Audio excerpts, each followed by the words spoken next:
Alright, peace and greetings YouTubers.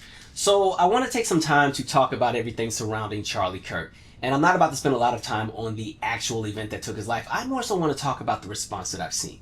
Now I'll say this, when it comes to Charlie Kirk, sometimes the very energy that you put out and what it is that you get behind will overpower you. And when it comes to Charlie Kirk, he became collateral to the very type of world that he was advocating for. Even when we talk about his thoughts on the Second Amendment. He stated, "I think it's worth it. I think it's worth it to have a cost of, unfortunately, some gun deaths every year so that we can have the Second Amendment to protect our God-given rights. That is a prudent deal. It is rational." And in his case, he became the nominee for that selected rationality. Now, it's not to sound insensitive, but in all reality, this is what he was fighting for. So when we're looking at the reality of what is, the very talking point that he stood behind, he ended up becoming the example of it.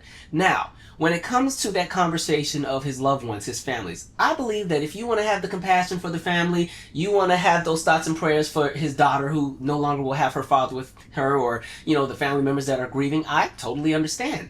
I just wish at the same time, however, that people had that same compassion for the very groups that he always targeted.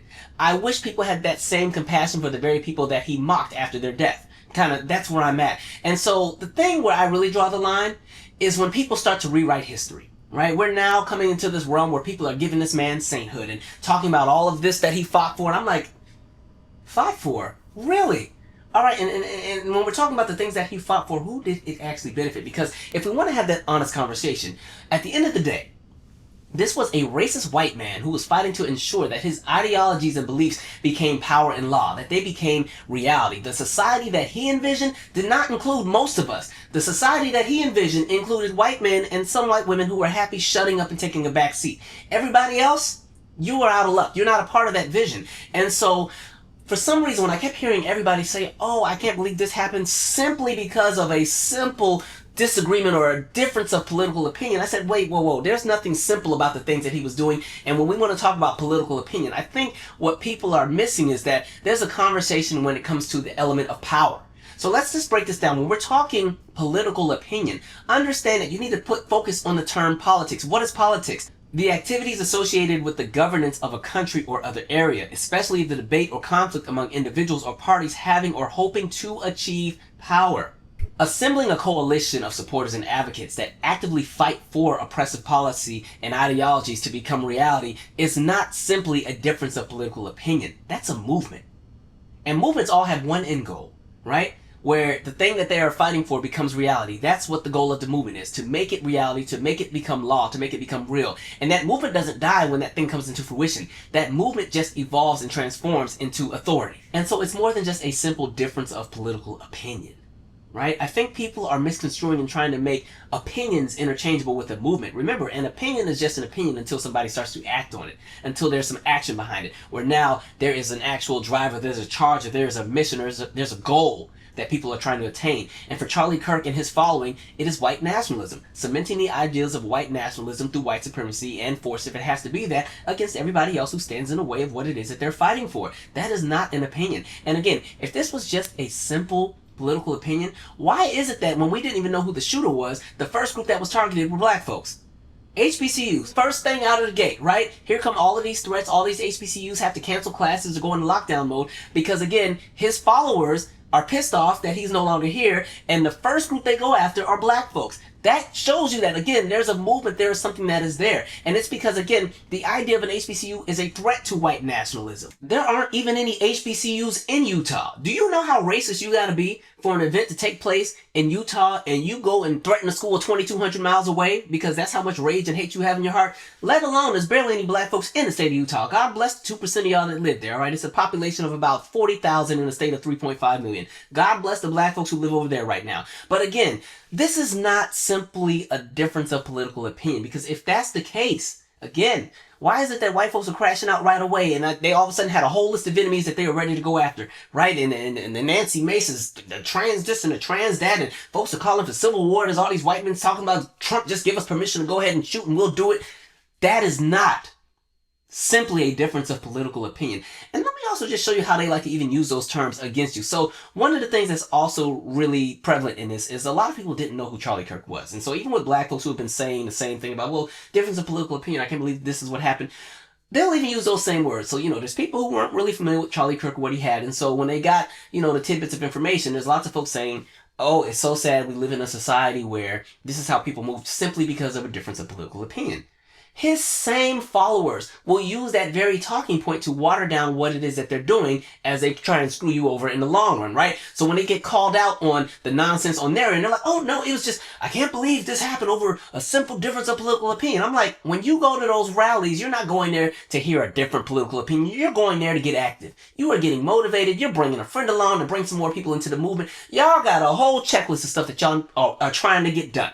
Right? It's not a simple difference of political opinion, but they'll use that term to make it seem that what it is that they're doing is harmless. And then unfortunately, for people who are not followers, who are unfamiliar with the work of somebody like Charlie Kirk, they'll latch onto that same talking point, thinking we're all living under the same scope of humanity and morality, and think we're all in this together, when in reality, the wolf in sheep's clothing is about to eat everybody up under the bubble. Right? That's the reality. And so it's been very interesting to see how people have been moving in this very moment. Right? And it should tell you exactly about where society is at this point in time. And the craziest part about all of it is that the very collective of people who have chosen to be the lowest of low people in society when it comes to how they treat people, all of a sudden want somebody like me to have an overperformative element of empathy for somebody who didn't have it for anybody else, and then hold me to a standard of morality that they don't even abide by. Right? And so they want me to sit here and talk about peace and everybody else come together. Meanwhile, they're talking about civil war and white men fight back. So I really don't want to hear what his supporters have to say when it comes to morality, because I know what theirs is rooted in, and I know what it's aimed at protecting, and it certainly isn't me. And so even when you look at the candlelight vigils, you would think that in those moments, that's the time people say, you know what, the gun violence is getting out of control. We gotta find a solution. We gotta find a way where we can peacefully coexist. We gotta find a way where society can get better. But no.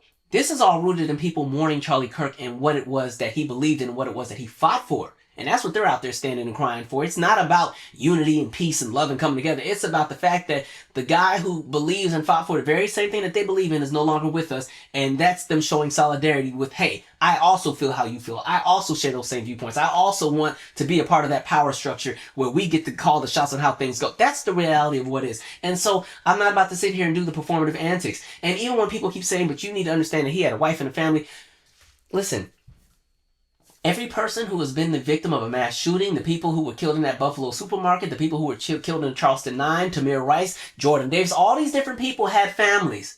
And every single time you saw what happened to these folks, there was never that same element of empathy from the very same Charlie Kirk supporters. It was a joke. It was a new talking point. People were literally doing memes where they pass out on the floor and pretend to be Trayvon Martin, or they dress up like George Floyd for Halloween, and somebody puts a knee on the neck, and they go and they buy Skittles and iced tea in honor of Trayvon Martin, but it's a joke. And now you want me to all of a sudden turn into a priest, right? Nonsense. And even with the wife's statements, the wife didn't go out and make a statement about, hey, we gotta really have a different way of doing this. What did she say? You don't know what you've unleashed. Be ready for what's coming next kind of energy. I'm like, see, this is what I'm talking about. So this has just shown me where everybody stands. It's even crazy, even looking at Facebook, right? I don't do Facebook very often, but I still have an account. And so my Facebook is composed of people that I grew up around. I grew up in Washington State. The town I lived in is kind of reminiscent on like the town that you would have saw in the sitcom Roseanne back in the day, right? And so you can probably imagine what that demographic looks like. And so what was interesting is there's all these people that I went to high school and middle school with that would, hang and play all in your face and be best friends and, oh, Michael, you're so funny, you're so great, you're so this. And then I'm watching all of them with these Charlie Kirk posts in support of either what he stood for or saying, oh, we're going to be holding a Charlie Kirk memorial at the parking lot at this, so we're going to be doing this and do that. And I'm like, interesting, right? So then I start going to some of these people's pages. Some of these people haven't posted in years, right? Their last post was in 2018, right? And so they were silent on everything else. They were silent on all the mass shootings. There was nothing that was said about Uvalde. There was nothing that was said about the Buffalo supermarket shooting. There was nothing that was said about the people that have been shot in the mosque. There was nothing that was said about all the different things that have negatively affected people all around the world and in this country when it comes to injustice and violence and rage and hate and everything else and bigotry. Nothing to be said for years. All you saw on their page was a reiteration of happy birthday posts every year because they never posted. But then all of a sudden, everybody comes out of the woodworks for Charlie Kirk. I said, that is telling me everything I need to know. Everything I need to know. And then what's even crazier, after all of the kickbacks and the threats of violence that were aimed at other groups of people like black folks and other marginalized and oppressed groups of people in this country, Who was the person that actually pulled the trigger? It was one of them, right? The call was coming from inside the house. And now it'll be interesting to see how everybody moves now, right? Because now all of a sudden the goalpost is going to start shifting, right? They're going to still be mad, but they're going to find another space to put it in. So again, even with his wife having her statement about you don't know what you've unleashed, are you talking to your folks? Because the rest of us were minding our business. And I think a talking point that has a lot of people feeling somewhat iffy and they're not sure where they stand on this is I've heard a talking point where people are saying, well, Charlie Kirk was a Christian man that used the Bible to reference and support the ideas that he stood behind. And he taught Bible study and he was a prophet, right? He was teaching the word of God. And my response to that is, Charlie Kirk was preaching and teaching about white Christian nationalism. That is something that does not include every Christian. And so listen, there's a reason why Sundays are the most segregated day when it comes to worship. It ain't just about the music. Please understand that some of the most religiously staunch white Americans are also some of the most racist. All right. And so when I heard a lot of people saying, well, I'm a Christian before I'm black and I use my Christianity and that's where I'm looking at the spirituality that exists and that's the one that I'm on. That's fine and dandy, but please understand that the world that you're living in, for a lot of these white Christians, they choose whiteness first. Whiteness is the driving force behind the decisions that they get by. Whiteness was the driving force behind slavery, behind redlining, behind Jim Crow, the black codes, convict leasing, everything under the sun, housing discrimination, job discrimination, even the policy in modern times, the gutting of all these different policies and civil rights that existed at one point that are now being stripped away and also being celebrated because they are now gone. That is the driving force, is whiteness. And however, this same demographic of people will utilize Christianity as a shield to give a false sense of morality, to justify the atrocities that they stand behind. Right? That's not everybody, but that's the reality of what is for many people. And that's why even when you look at something like white evangelicals, you see what it is that they stand behind and what they vote for and the policy that they get behind. So please understand that in the same way that the black church at one point served as the meeting grounds for organizing and mobilizing during the Jim Crow era and during the civil rights era with regard to making sure that the community was always okay, white churches served that same purpose when it came to the Klan. You know how many times Klan meetings were held at white churches? How many times politicians who had a vision of making sure that the world stays segregated or that people always remain in the bottom tier class in society, how many of those people kicked off their campaigns in white churches? So if we're going to talk religion, let's have that real conversation. Just not the ideal one that you want to hold on to because you want to still believe that everybody's living under one happy utopia. You'd have to look at something like Protestant extremism, right? And I think where it gets muddied is because when we're talking about something like the Baptist denomination, there are white Baptist churches, there are black Baptist churches. They both fall under the Protestant denomination. And so when you're talking about Protestant extremism, right? That was centered and rooted in whiteness. It had nothing to do with God. It had nothing to do with the Bible. And so I think that's why the waters sometimes get a little bit muddy. So please understand. Have your compassion, pray for peace, pray for unity, love thy neighbor. We love all that. But please also don't be blindsided thinking that those folks are praying for the same thing that you're praying for. A lot of them are praying and working against you. So make sure that you have that discernment. When it comes to an oppressor, you see them for what they are and you leave it at that. There's no extra space for wiggle room because when it's all said and done, they don't want to coexist with you. They don't want a conversation with you. They don't want to break bread with you. What they want is for you to shut up and get with the program that they have created for you that benefits them. This is why I say you don't give an inch to nonsense. When you keep giving inches to nonsense, those inches become feet, which become miles, and before you know it, they're running a marathon on your behind. And while you're actively working so hard to see the light that you think exists within them, that light gets dimmer and dimmer and dimmer as they get further along in that marathon, and now you have to work twice as hard to still try and see that same light as they're laughing in your face. You have to ask yourself why the very same group of people who are at those candlelight visuals who all of a sudden want to be the morality police have been silent as they've watched everybody's civil rights be stripped away in the last few months under the current administration, have been silent as the museums are under attack. Artifacts got to be put away and stored away because they can't be on display anymore. As the education system is under attack, as history curriculums are being changed to fit a narrative of what benefits the idea of white nationalism. They've been silent this whole time. Ask yourself why.